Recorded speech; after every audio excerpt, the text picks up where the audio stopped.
Hello and welcome to Karenina,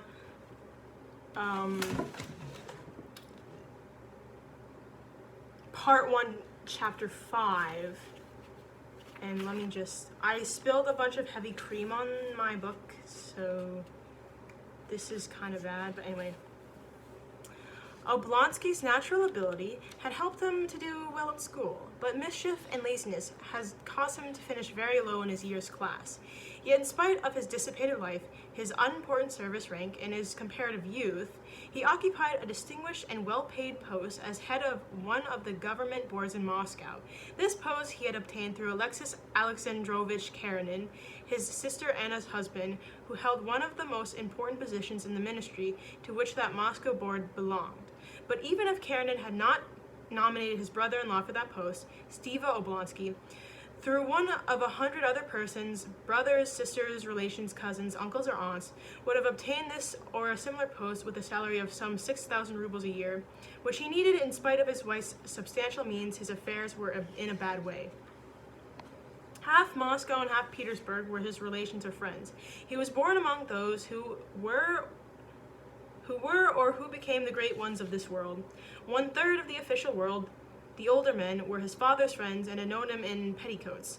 He was on intimate terms with another third, and was well acquainted with the last third. Consequently, the distributors of earthly blessings, such as government posts, grants, concessions, and the like, were all his friends.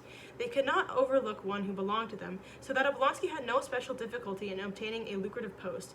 He had only not to raise any objections, not to be envious, not to quarrel, and not to take offense, all things which, being naturally good-tempered, he never did. It would have seemed to him ridiculous had he been told that he would not get a post with the salary he required, especially as he did not demand anything extraordinary. He only wanted what other men of his age and set were getting, and he could fill such an office as well as anybody else. Oblonsky was not only liked by everyone who knew him for his kind and joyous nature and his undoubted honesty, but there was something in him, his handsome and bright appearance, his beaming eyes, black hair and eyebrows, and his white and rosy complexion, that had a physical effect on those he met, making them feel friendly and cheerful. "Ah, Steva Oblonsky, here he is!" said almost everyone he met smilingly. Even if conversation with him sometimes caused no special delight, still the next day, or the next, everyone was as pleased as ever to meet him. It was the 3rd year that Oblonsky had been head of that government board in Moscow, and he had won not only the affection but also the respect of his fellow officials, subordinates, chiefs, and all who had anything to do with him. The chief qualities that he had won him this general respect in the office were, first, his extreme leniency, founded on a consciousness of his own defects; secondly, his true liberalism, not that of which he read in his paper, but that which was in his blood and made him treat all men alike, whatever their rank or official position; thirdly and chiefly, his complete indifference to the business he was engaged on, in consequence of which he was never carried away by enthusiasm and never made mistakes. Having arrived at his destination, Oblonsky, respectfully followed by the doorkeeper bearing his portfolio, entered his little private room, put on his uniform, and came out into the office. The clerks and attendants all rose and bowed cheerfully and respectfully. Oblonsky walked quickly, as was his wont, to his place, shook hands with the members, and sat down. He chatted and joked just as much as was proper, and then turned to business. No one could determine better than he the limits of freedom, simplicity, and formality necessary for the pleasant transaction of business. The secretary came up with the papers, cheerfully and respectfully, like everybody in Oblonsky's office, and remarked in the familiarly liberal tone introduced by Oblonsky. I don't know what voice to give them. "After all, we've managed to get that information from the Penza provincial office. Here, will you please?" "Got it at last?" said Oblonsky, holding this paper down with his finger. "Well, gentlemen," and the sitting commenced. "If only they knew," he thought, bowing his head gravely as he listened to a report, "how like a guilty little boy their president was a half-hour ago." And his eyes sparkled while the report was being read. Till 2 o'clock the business was continued uninterruptedly, but at 2 there was to be an adjournment for lunch. It was not quite 2 when the large glass doors suddenly swung open and someone came in. All the members from beneath the emperor's portrait and from behind the mirror of justice, glad of some distraction, looked toward the door. But the doorkeeper at once turned to the intruder and closed the glass doors behind him. When the report had been read, Oblonsky rose, stretching himself and paying tribute to the liberalism of the times, took out a cigarette before leaving the office to go to his private room. two of his colleagues, Nikitin, an old hard-working official, and Grinevich, a gentleman of the bedchamber, followed him out. "We shall have time to finish after lunch," said Oblonsky. "Plenty of time," said Nikitin. Oh wait, no, this is the old guy. "Plenty of time," said Nikitin. "He must be a precious rogue, that foreman," said Grinevich, referring to one of those concerned in the case under consideration. Oblonsky made a face at these words, thereby indicating that it is not right to form an opinion prematurely, and did not reply. "Who was it that came in?" Oh wait, who was it that came in? He asked the doorkeeper. "Some man came in without your permission, Your Excellency. When I wasn't looking, he asked for you. I told him. When the members come out, then." "Where is he?" "Perhaps he has gone out into the hall. He was walking about there just now. That's him," said the doorkeeper, pointing to a strongly built, broad-shouldered man with a curly beard who, without taking off his sheepskin cap, was running lightly and quickly up the worn steps of the stone staircase. A lanky official, going down with the portfolio, stopped with a disapproving look at the feet of the man running upstairs, and then glanced inquiringly at Oblonsky, who was standing at the top of the stairs. His kindly face, beaming over the golden embroidered collar of his uniform, grew still more radiant when he recognized the man who was coming up. Excuse me. Sorry, guys. Oh. "Yes, it's he! Levin at last!" he said, scrutinizing the approaching Levin with a friendly, mocking smile. "How is it you deign to look me up in the den?" he asked. And not contented with pressing his friend's hand, he kissed him on the lips, making out with him, sticking his tongue down his throat aggressively. "Been here long?" "I've only just arrived, and am very anxious to see you," answered Levin, looking round with constraint, and yet crossly and uneasily. "Well then, come into my room," said Oblonsky, who knew his friend's self-conscious and irritable shyness, and seizing him by the arm, he led him along as if past some danger. Oblonsky was on intimate terms with almost all his acquaintances, men of 60 and lads of 20, actors, ministers of state, tradesmen, and lords-in-waiting, so that a great many people on familiar terms with him stood at the two extremes of the social ladder. It would have been much surprised to know that they had something in common through Oblonsky.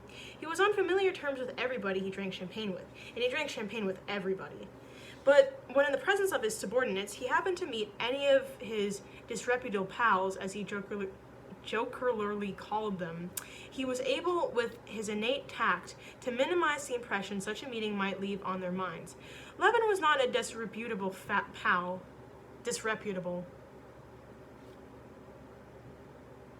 But Oblonsky felt that Levin imagined he might not care to show their intimacy in the presence of the subordinates, and that was why he hurried him into his private room to have sex. Levin and Oblonsky were almost of the same age. With Levin, Oblonsky was on familiar terms, not through champagne only. Levin had been his comrade and friend in early youth, and they were fond of one another as friends who have come together in early youth often are, in spite of the difference in their characters and tastes. Yet, as often happens between men who have chosen different pursuits, each, while in argument justifying the other's activity, despised it in the depth of his heart. Each thought that his own way of living was real life, and that the life of his friend was illusion. Oblonsky could not repress a slightly sarcastic smile at the sight of Levin. How many times he had already seen him arriving in Moscow from the country, where he did something, though what it was Oblonsky could never quite understand or feel any interest in. Levin came to Moscow always excited, always in a hurry, rather shy and irritated by his own shyness, and usually with totally new and unexpected views about things. Oblonsky laughed at all this, and yet liked it. Similarly, Levin in his heart despised the town life his friend was leading, and his official duties he considered futile and ridiculed. But the difference was that Oblonsky, doing as everyone else did, laughed with confidence and good humor, while Levin laughed uncertainly and sometimes angrily. "We have long been expecting you," said Oblonsky, entering his private room and releasing Levin's arm, as if to show that here all danger was past. "I'm very, very glad to see you," continued he. "Well, how are you, eh? When did you arrive?" Levin looked silently at the faces of the two strangers. Oblonsky's colleagues, and especially at the hands of the elegant Grinevich, who had such long white fingers and such long yellowish nails curving at the points, and such large glittering sleeve links that evidently his hands occupied his whole attention and deprived him of freedom of thought. Oblonsky at once noticed Levin's look and smiled. Oh, of course. Let me introduce you, he said. My colleagues, Philip Ivanich Nikitin, Michael Strandlavich Grinevich. Then turning to Levin, Konstantin Dmitrich Levin, an active member of the Zemstvo, one of a new sort, a gymnast who lifts 100 weights and a half with one hand, a cattle breeder, a sportsman, my friend, and a brother of Sergius Ivanich Koshenlev. Very pleased, said the old official. I have the honor of knowing your brother, Sergius Ivanich, said Grinevich, holding out his narrow hand with the long fingernails. Levin frowned, shook hands coldly, and immediately turned to Oblonsky. Though Levin had great respects for his stepbrother, an author known throughout Russia, he hated to be regarded not as Konstantin Levin, but as a brother of the famous Kozhnev. No, I am no longer on the Zemstvo. I have quarreled with a lot of them and don't attend their meetings anymore, said he, addressing his friend. Quick work, said Oblonsky with a smile. What was it all about? It's a long story. I'll tell you some other time, said Levin, but at once began telling it. To put it in a nutshell, I have come to the conclusion that there is and can be no such thing as Zemstvo work, he said, speaking as if someone had just offended him. On the one hand, it's simply plain. They play it at being a parliament, and I am neither young enough nor old enough to amuse myself with toys. On the other hand, he hesitated, it is a means of getting pelf for the provincial coterie. We used to have guardianships and judgeships as soft jobs, and now we've Zemstvos, not bribes, but unearned salaries. He went on warmly as if he had just been contradicted. Aha, I see you've reached another new phase, a conservative one this time, said Oblonsky. However, we'll talk about that later. Yes, later, but I want to see you and have sex with you, said Levin, gazing at aversion at Grinevich's hand. Oblonsky's smile was hardly perceptible. Didn't you tell me you would never again put on Western European clothes? He asked, surveying Levin's new suit, evidently made by a French tailor. That's it, you're in a new phase. Levin suddenly blushed. Not as grown-up people blush who hardly notice it themselves, but as boys blush who are aware that their shyness is ridiculous, and therefore feel ashamed of it and blush still more, almost to tears. It was so strange to see that intelligent, manly face in such a childish condition that Oblonsky left off looking at him. Where shall we see one another and have sex with each other? You know, it is very, very important for me to still have a talk with you, said Levin. Oblonsky seemed to consider. Well, suppose we go to lunch at Gerlin's and have a talk there. I'm free till 3. No, said Levin after a moment's consideration. I have to go somewhere else. Well then, let's dine together. Dine? But I've nothing particular to say, only a word or two. To ask you something. We can have a talk about some other time. Well, tell me the word or two now and we'll talk at dinner. The 2 words are, however, it's nothing particular, said Levin, and his face became almost vicious in his efforts to overcome his shyness. What are the Sherbaskys doing? All going on as usual? Oblonsky, who had long known that Levin was in love with his, Oblonsky's sister-in-law, Kitty, smiled very lightly and his eyes sparkled merrily. You spoke of 2 words, but I can't answer in 2 because, excuse me a moment. The secretary came in, familiarly respectful, though with a certain modest consciousness, common to all secretaries, of his superiority to his chief in knowledge of business affairs, approached Oblonsky with some papers, and on the plea of asking a question began to explain some difficulty. Oblonsky, without hearing him to the end, put his hand in a kindly way on the secretary's sleeve, and softening his remark with a smile, said, No, please do it as I said.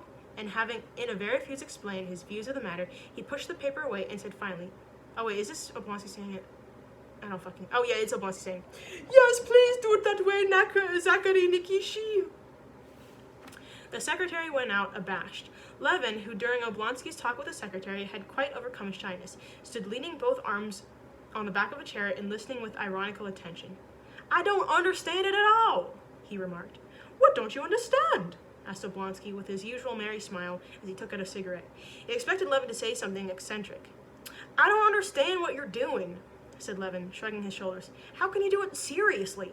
Why not? Because there's nothing to do. That's how it seems to you, but really, we're overwhelmed with work. On paper, oh well, you've a gift for that sort of thing, added Levin. You mean I'm deficient in something? Perhaps, said Levin. But all the same, I admire your dignity and am proud that my friend is such a great man. But all the same, you've not answered my question, he added, making a desperate effort to look Oblonsky straight in the face. All right, wait a bit, and you'll be in the same position yourself. It's all very well for you, who have 3,000 stallions in the Kazakhstan district and such muscles, and are as fresh as a 12-year-old girl. But still, you'll be joining us yourself someday. Now, about what you were asking, nothing has changed, but it's a pity you've stopped away so long. Why? Asked Levin in alarm. Oh, nothing, answered Oblonsky. We'll talk it over later on, but what has brought you here specially? We'll talk about that too later on, said Levin, and again blushed to his very ears. All right, that's natural enough, said Oblonsky. Well, you know, I'd ask you to come to us, but my wife is not very well. Let's see, if you want to meet them, you'll be sure to find them in the zoological gardens from 4 to 5. Kitty skates there. Go there, and I'll call for you, and we'll dine somewhere together. Splendid. Well then, au revoir. Mind you, don't forget, I know you. You may rush off back to the country, shouted Oblonsky after him. That'll be all right, said Levin, and left the room, only recollecting when already at the door that he had not taken leave of Oblonsky's colleagues. He seems a very energetic man, said Grinevich when Levin was gone. Yes, my dear fellow, said Oblonsky, shaking his head, and he's a lucky man. 3,000 stallions in the Karenina district, his life before him in such freshness, not like some of us. What have you to complain of, Stephen Artreevich? Oh, things are wretched, miserable, said Oblonsky, and sighed heavily.